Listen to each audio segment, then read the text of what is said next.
At some point when I was 13, I was home alone with two of my childhood friends. I got a phone call from some company on the home phone. It was an Indian man, and I told him my parents were not home. He asked, "How old are you?" I answered, I'm 13. So he knew he had no business speaking with me. He said, "I'll call later to talk to them." We said goodbye and I hung up. I wish I did what I usually do now. Just hang up. Company calls can be annoying when they just want to sell stuff, but I was an awkward teen and I didn't like to just hang up on people. He called later on that day, asking my parents if he could talk to their daughter. I have an older sister, but she had already moved out at this point. But no, he wasn't talking about her. He was talking about me. My mum told him that I was too young to be having company calls, but he insisted. I have no idea what he wanted or why he insisted on talking to me. My mum allowed him to speak with me. She wanted to know what the hell he wanted. He asked me things like, "What do you like doing? What have you been doing at school? And do you like talking to me?" I found it so fucking creepy. I never answered his questions. I was confused. My mum was listening in and decided that he had had his fun, so she hung up. He called a couple of days later, saying that he knew where I lived. He didn't know my street or something that precise, but he knew whereabout. And my mum told him not to call again. I guess it's disturbing for a parent to have their child harassed like this. He called again apologising to my mum and asked if he could talk to me one more time to say sorry. I agreed to talk to him. My parents listened in again. He said, "I like you so much and I want to be with you. Please let me talk to you. I didn't want to scare you. Don't leave me." My parents changed our number. My guess is he was playing some sick joke and was getting a kick out of it all. No, he never called again. No, I didn't feel like I was being followed. Nothing happened. But I'll never forget him and his weird need to talk to me. Weird phone guy, never call me again.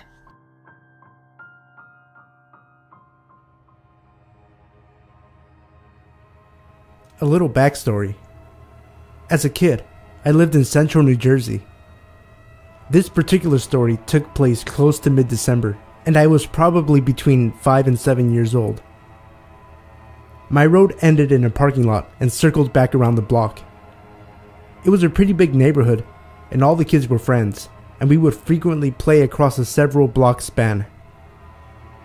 The city had plowed all the snow recently, and it had refrozen so it was hard as ice. There was one corner of my block that no one really took care of, and it was overgrown with trees and brush. This was one of my favorite places to play, because it had a tiny little cave inside. A completely rounded area of branches woven into a nice little roof. The plows had pushed all the snow in, so it pretty much had an ice floor. One day, I was playing with one of my childhood friends in the little cave. We were playing witches or something like that. I'd say it was probably close to 3 in the afternoon. All of a sudden, a man I have never seen before crawled through the entrance and is standing, bent over in half, right in front of the entrance. Now, I was pretty social as a kid, but I remember all the alarms going off in my head. I had lived there my whole life, and I knew pretty much everyone in my neighborhood. I remember he was smiling and trying to be charming. It just came off as insanely creepy. He just kept asking us questions like where we would like to play and what grade we were in. Then, he pulled 2 bouncy balls out of his pocket and handed them to us. We both cautiously accepted them, and then we made a rather blunt exit. I just said my mom was calling me, even though there was no way I could hear her from where I was. He kept saying things like, "Aw, come on, this place is cool." We just said goodbye and thank you, and then got the fuck out of there, literally pushing past him to get out. The day went on, and I almost forgot about what happened until my mom called me in for dinner and I pulled the bouncy ball out of my pocket. She asked where I got it, and in all honesty, I forgot the seriousness of what had happened. I casually told her, and she proceeded to flip the fuck out. I was severely scolded for talking to strangers, and tried to defend myself. When my dad found out, he asked everyone within a 10-block radius if they knew who this guy was. No one knew anything. It permanently ruined that cool little spot for me. Sometimes, other kids would want to hang out there, and I usually just went home. I always avoided that little road after this. I know this isn't as creepy or as life or death as some other stuff on here, but every once in a blue moon I'll still think back on that day. It's really creepy to think that a grown man was preying on 2 little girls. I'm not sure why he would have bouncy balls if he hadn't already seen us around. We were outside for hours, and who knows how long he was watching and waiting to approach us. This happened to myself and a close friend, both 23-year-old males, just last month. We decided to go on a 2-night backpacking camping trip in the Adirondack Mountains of New York. We're both very comfortable with nature and spend a lot of time camping, hunting, fishing, etc.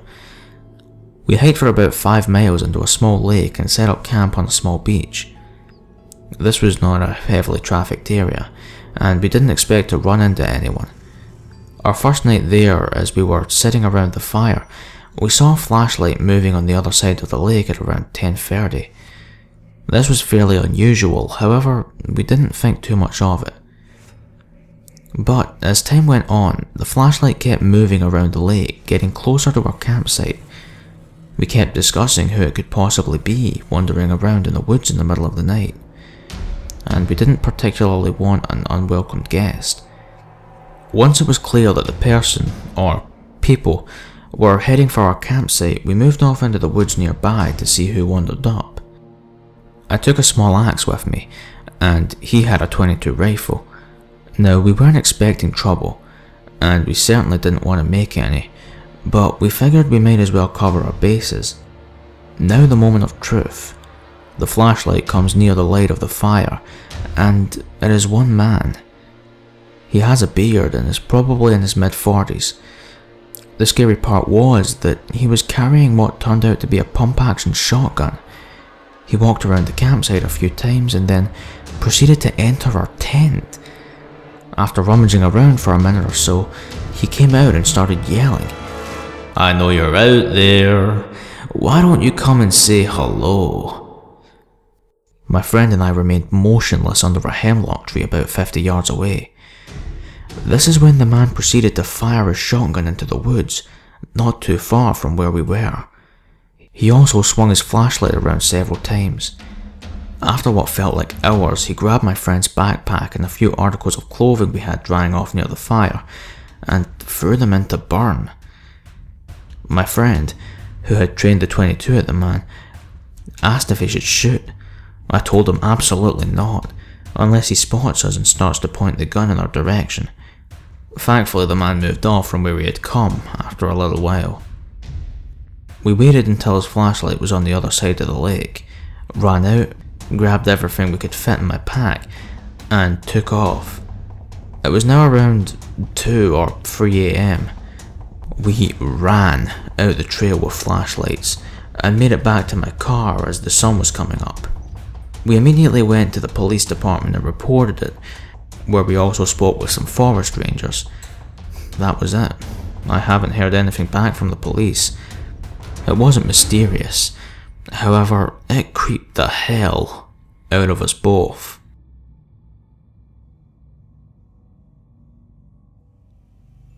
When I was in 5th grade, we moved into a twin brick house on a busy street. Our house was very well maintained when we purchased it. We had a freshly paved driveway, a nice garage out back, and the sweetest neighbors you could imagine connected to us. The house across the driveway was the stuff of nightmares. It was inhabited by an old balding man, 2 bearded ladies who never spoke a legible word, and Pablo. Pablo was a few months younger than me and made it clear from the beginning that he had a major crush on me. Our first encounter was when we were 11. I was outside, drawing with chalk in the driveway, when I looked up, and I saw a pair of eyes through his blinds. As soon as our eyes met, he quickly sunk away, leaving the blinds shaking. A few days later, I was playing outside again, only to see a camera hang out the window. I heard a few faint clicks. As time went on and middle school started, we officially met. We shared a few classes together. Some days after school, we'd hang out in one of our yards and play basketball or whatever we could think of. I noticed, however, from time to time, he'd still take pictures of me. Of course, I told my parents. They brushed it off, saying it was innocent. He's just a weird kid. When I was 14, I got my first part-time job. Soon after, I bought my first cell phone. He had my number. Every now and then, he'd send me a picture of myself standing inside of my house. He must have seen me through a window. He'd take pictures of mundane things. My family and I having dinner, sitting out back, or me heading downstairs in the middle of the night to get a drink. Again, these were all brushed off. He began asking my whereabouts in my house. If he didn't see any lights on, he'd ask where I was. If he saw all the lights on in the house except my bedroom light, he'd ask why I wasn't home. One night, I came home from work a little late. He texted me as soon as my light went on. How was work? We texted a little bit. Eventually I stopped responding and shut my light out. Sweet dreams, little bird, lit up on my phone. This became a pattern. Even when I changed my number, he got it right away. From that point on, he got worse. More pictures, more stalking. He had a weird obsession with dating me.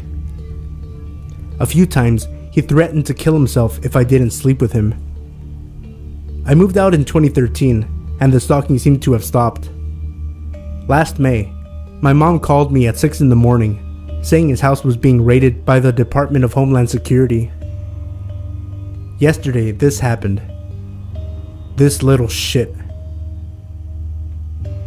I'm so glad the stuff of nightmares is locked away. Pablo, let's not meet again.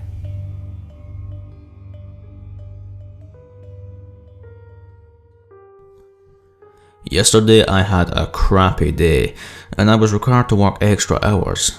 Yeah. We just changed our time zones 1 hour, so it was already dark when I left my workplace. I was pretty stressed and I was just driving my usual route when I noticed a girl on a dark street just texting. Just waiting on the light to cross the street, and I just think, this is a shitty and dark place to be. Who the fuck is just there texting in the dark? That's when I turned my face and noticed a guy like 50 feet from her, just staring at her. I was about to go on my way when I noticed that he was just meeting her eyes with his eyes. That's when it hit me. Oh fuck, bad news. So I just parked my car in the next street and run back where the girl was before. So when I turned the corner, I noticed the girl forcing and pushing the guy while screaming. I sprint as fast as I could and screamed, "Hey fucker, leave her alone." The guy turned, saw me, pushed her aside and ran like crazy. I started to chase after him and noticed that he dropped a knife in the street while running. So I turned back to the girl and asked if she was okay. After she calmed down, she told me that he stole her phone. I told her that it was just a possession and that it didn't matter that much. She was waiting for her boyfriend, so when he arrived I explained the situation, shook hands and left. So much for a crappy night. So, dude who assaulted naive girls, let's not meet.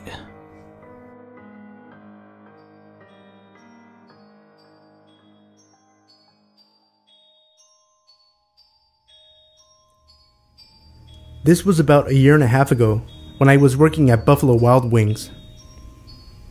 I was a front of house girl, meaning I did phones, takeout, and hostess duties.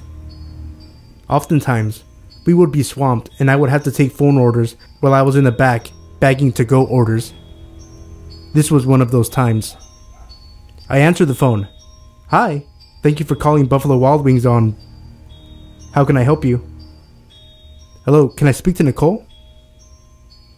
Instantly, I got chills, but calmly asked which Nicole he was asking for, since the bartender was also named Nicole.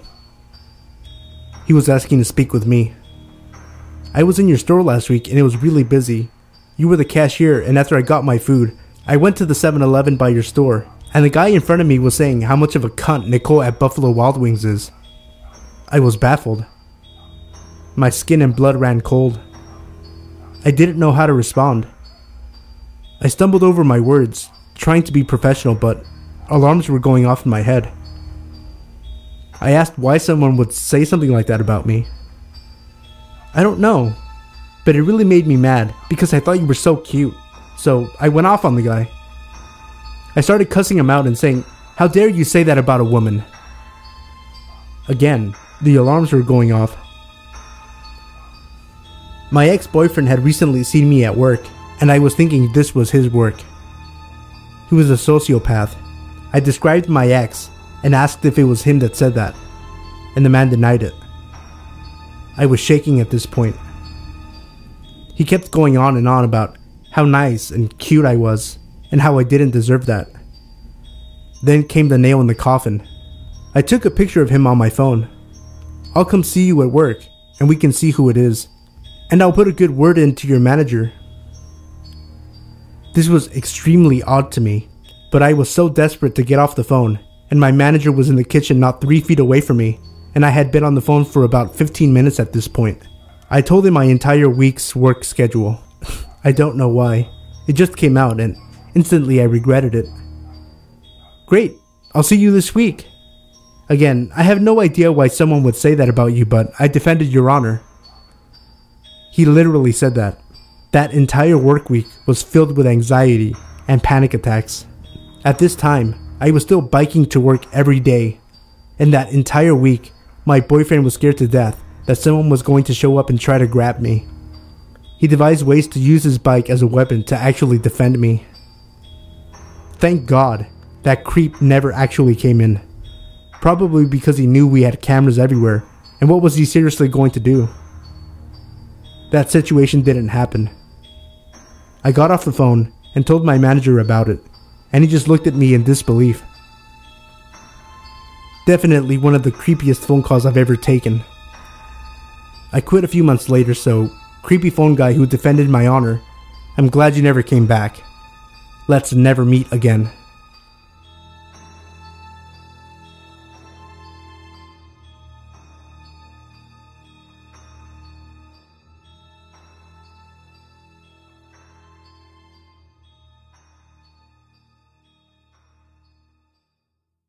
In 2008, I was just out of school and wanted to take some time off to travel before heading off to university. I wanted to work and travel, and figure out what I wanted to do next in life, career-wise. This story got a happy ending thanks to my psychology teacher David, who in our last year of school forced us all to read The Gift of Fear by Gavin de Becker. If I can make you all remember one thing from my classes, let it be this: trust your fear to guide you. It's been given to you all for a reason. I'm my parents' only child, and they didn't really like the idea of me travelling alone, and so we decided that I would at least only travel in Europe. I had made my way through France and Italy when I decided to go to Norway because it was supposed to be easy to find work there, such as waitress work. I arrived in Oslo and soon found out that it was hard to find somewhere to live, so I stayed at a hostel. The price was sort of expensive, but since I also found work right away, it was okay. I soon made new friends, and felt like I might stay in Norway for some time. I moved in with 2 girls in a small apartment that we rented. We worked in a cafe lunch place and had great fun together. One evening after my shift that finished around 8 o'clock, I was supposed to meet with one of my flatmates, Silja. We had decided to go to a comedy night at a pub together. Neither one of us had ever been to one before. I waited, but she was late, and when she did arrive, she was in a bad mood. We went to the pub anyway, but had a terrible time. Silja had been in a fight with her boyfriend and wasn't really in the mood for fun. She ended up leaving early, and I decided to stay a while. When I got out of the pub, it was getting late and I realised it was too late that I had missed the bus. Too cheap to spend money on a taxi, I started walking. It's not that far, but far enough to not be a nice stroll in the middle of the night. Suddenly I realized someone was walking behind me. I sped up, and so did the follower. "I didn't mean to spook you. I apologize," I hear a friendly voice behind me. Turning around, I'm surprised to see an Iranian-looking man. Friendly smile, hands up in a "don't shoot me" gesture. I smile and say that I'm just easily spooked, and he agrees that women walking alone at night have the right to be. He follows this by asking where I'm going and is it far. For some reason this strikes me as too much information to ask for, and I decide to give him the street name of a street nearby, the hostel where I used to live before I moved. "I'm going that way. Let me walk you there. You shouldn't walk alone at night. I would worry for you. My name is Alan," he states, and reached out his hand. Automatically I take his hand. I feel uneasy and want to keep walking, but he holds my hand, still with a friendly smile. "I'm Anna," I lied, pulling my hand back. Something about him creeped me out to no end. During this conversation, small little alarm bells started going off inside my head. Why is he so interested? "Trust your fear," I hear David echo inside my head. "I'll be okay, it's just a few blocks. Thanks though," I say and turn around to leave. I walk a few steps when I hear him shout, "Anna, wait up, I'm no creep. Do you think that I am? Is it because of my foreign looks? Please, don't be scared. I just want to help." He rushes up to me once more and starts walking beside me. "Come on now, we should hurry. I bet you and me both got someone waiting for us, and it looks like it might rain. I know a shortcut, I'll show it to you, Anna." The alarm bells start to glow red. My head is pounding with the noise they're making. I know this. What was it called again? Forced teaming? Fuck it. Time to get out of this situation. I look around, forgetting all about the embarrassment of making a scene, and the risk of insulting him in case he was actually not a creep but a good guy. My eyes are scanning the streets for someone I can alert to the situation. A bit further down the street I detect a man and woman. They're getting into a car. I run towards them and tell them that this man is refusing to leave me alone and is planning to follow me home against my will, and is asking whether or not someone is waiting for me. The man and his wife turn to look at the man behind me, and the woman shouts, "She's coming with us, you can go now," and they offer me a ride home. I gladly accept. The story could have ended there, and for a long time it did.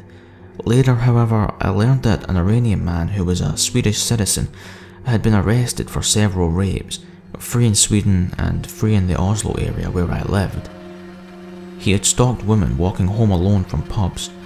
I can't be 100% that it was the same man, but the description of him was very much similar to the man I encountered, and the timing and the place is right. He was convicted to 7 years in prison. When I decided to go home to Austria at the end of 2009, I went to my old school to thank my psychology teacher for the most important lesson yet. Creepy serial rapist guy, let's never meet again. I have trouble talking about this, since I still kind of blame myself for putting myself in this situation, but I thought sharing it on here would help. This happened around the beginning of this year. I was going to college and needed my boyfriend, who works an overnight shift, to take me to class around 12 p.m. Now, of course, my school schedule got in the way of his sleeping schedule, but his parents lived pretty close to the college, so to help him get more sleep, it was decided I would start walking from his parents' house to school. Now, I'm shit at time management, and I would always be rushing to class. This one time though, I was particularly late. I have to cross the street and then walk for maybe a mile or two to get from his parents' house to school. A bit after I had just gotten off their road, an oldish white man, maybe in his late 30s or early 40s, offered me a ride in his pretty new looking white truck. I still had the fear of being tardy from high school, and I had the pressure of my mom wanting me to be successful in school on me. While deliberating it in my mind, and repeating in my head all the times my mom had said don't take rides from strangers, the fear of disappointing my mom overwhelmed me, and I agreed to this ride. Now this is where the scariest shit in my life happens. I get inside, immediately feeling like something is off. His whole demeanor is something really hard for me to describe. He came off as educated. He was being nice. He asked me simple questions like, "Are you from here? What college do you go to?" Regular icebreakers, I guess. And I'm not sure, maybe it's just me that found this question really out of the ordinary for someone who's just giving me a ride, but then he asked me if I had a boyfriend. This made me super uncomfortable, so I look at the door and the locks are literally the ones that go into the fucking door. I'm fucking freaking out in my head. I'm thinking about how fucking stupid I am for agreeing to this. I think about my last words to the people I care about. I had my phone, but I felt like he would do something if I took it out. I was thinking about how I want to say sorry to everyone for being this dumb. How I should have just not been lazy and just walked and been late. I was freaking out in my head. I'm thinking about how I'm fucking ready to take the wheel and make us crash just so I can be found. I just reply with, "Yeah." He makes a noise like, or whatever to show he heard my answer. And then he asked me, "Have you ever gone the full round?" And I'm literally just like, "What?" He says, "Have you ever had sex for money?" Making his voice more clear and stern. I'll tell you right now, there's no way anyone could have gotten that from what I was wearing. Besides having a backpack, I was also wearing regular jeans and a gray shirt. A gray shirt that's pretty baggy on me. I just replied confused and pretty fucking scared. "That's weird." "What's weird?" He says. "That you would ask that question?" I'm just confused on where it came from. "There's nothing weird about it," he says. "It's just a yes or no question." "No, I don't have sex for money." "Now there we go. That's all I was asking," he said. I feel like that kind of shows how he came off. I feel like he was trying to make me feel like I was the weird one for being uncomfortable with those questions. By this time, we were getting near the turn to enter the parking lot, and I swear I could see in my mind us passing it, having to do everything I can to save my fucking life. Luckily, I guess maybe something I did wore him off because he turns into the parking lot and drops me off. I was too much in a hurry to get the fuck away from him to even thinking about getting his license plate number, something I seriously regret. I know we've all been taught to not take rides from strangers, but seriously, please don't. Since this happened, I really want to stress it on people that once in the car, they basically have control over you. Please be safe.